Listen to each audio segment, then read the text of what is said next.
In 1857, inside the barracks of Barrackpore, one sepoy chose defiance over submission. He is Mangal Pandey. Mangal Pandey was neither a king nor a conqueror. A Brahmin by birth, and a soldier of the East India Company, and a man caught between duty, faith, and honor. By the 19th century, India had changed. Kingdoms had fallen, ancient institutions had weakened, English education spread, missionary influence expanded, and many Indians feared that an empire which arrived in 1600s for trade now sought to reshape an entire civilization. Yet it was the Indian sepoy who carried that empire upon his shoulders. He crossed deserts, climbed mountains, and sailed across seas to fight wars in Afghanistan and Burma. For orthodox Brahmins, crossing the oceans meant losing caste and social exile, yet men like Mangal Pandey accepted that burden with dignity, believing service and sacrifice were part of their calling. But loyalty seldom brought respect. Indian sepoys formed the overwhelming majority of the company's army, fought its battles, defended its frontiers, and shed their blood in distant lands. Yet glory belonged to the English. Promotion belonged to the English. Command belonged to the English. The Indian sepoy was expected to fight bravely, obey silently, and remain forever beneath those he protected. Then came the final insult. The British introduced the new Enfield rifles in the barracks for all the soldiers and sepoys to be put in use. This new Enfield rifle required cartridges to be bitten open with their teeth while loading the rifle for shooting. Soon rumors spread that the cartridges were greased with cow and pig fat. For Hindu soldiers, the cow was sacred. For Muslim soldiers, the pig was forbidden. To place such grease upon one's lips was not merely offensive, it was sacrilege, humiliation, and sin. For many sepoys, this was no longer a question of military discipline. It was a question of faith itself. Among those disturbed was Mangal Pandey. He spoke openly against the cartridges. He warned fellow sepoys. He asked a question that echoed through the barracks. How long shall we carry the sword of those who dishonor our faith, our customs, and our dignity?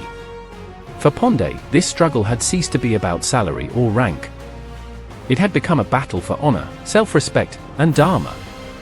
On the 29th of March, 1857, Barrackpore witnessed its moment of reckoning. Pandey called upon his comrades to rise. British officers rushed toward him. Shots rang out. Steel flashed. And amid the confusion stood a lone sepoy challenging an empire that stretched across continents.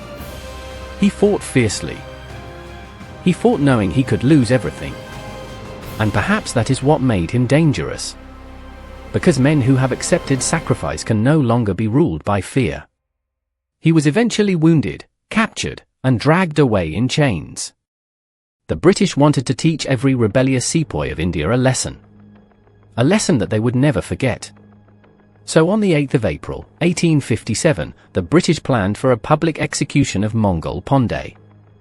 Mangal Pandey's hands tied behind his back. A rope around his neck. British officers watched with satisfaction. Sepoys watched with grief. But the empire misunderstood the meaning of that day. It believed it had hanged a rebel. Instead, it had created a martyr. Within weeks the news of Mangal Pandey's execution spread to the other barracks like a wildfire.